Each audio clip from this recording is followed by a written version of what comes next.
a commercial transaction, a sale, is very similar to a date. You're sitting across the table from somebody, hoping to close the deal. I mean, right? And so, let's pretend somebody goes out on a date.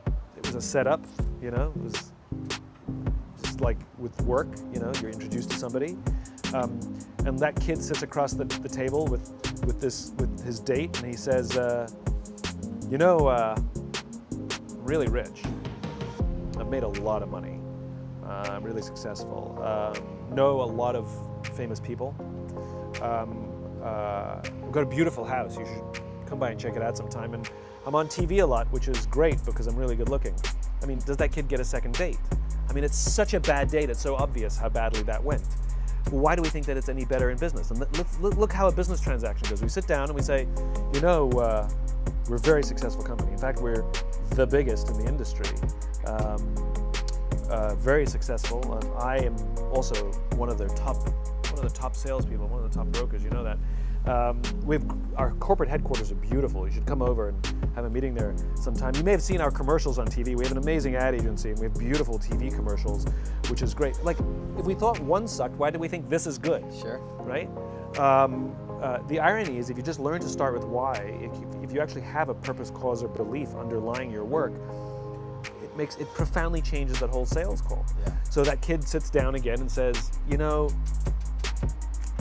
I love what I do. I'm the luckiest person alive. I get to wake up every single morning to inspire people to do the things that inspire them. I mean, it's like, I love my work. Yeah. And the amazing thing is I've actually been very successful at it, and I've made a lot of money because of it. Yeah. And I got to meet all these famous people, and I built a beautiful house. You should come by and see it sometime. Yeah. And I get to go on TV all the time, which is really fun because, I'm good looking.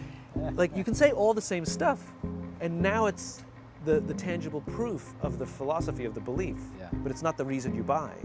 People buy into the cause. And so it's the same at work. Tell us what you love. Why do you love this business? Why did you get into this business? Why is it worth the blood, sweat, and tears and the uncertainty and the instability? Why do you keep doing it? Is it just to make money because the money's good? Byproduct. And if you don't enjoy it, then start asking yourself some hard questions. Yeah. Like, why are you doing it? Yeah. If it's really that difficult, and if you really don't love it. But to sit down across the table from somebody and say, let me tell you why I love this business. And then you can tell them all what makes you great. Yeah. But we don't do that. Yeah. We sell, and we forget that relationships, whether it's a date or a business relationship, are all built on the same things.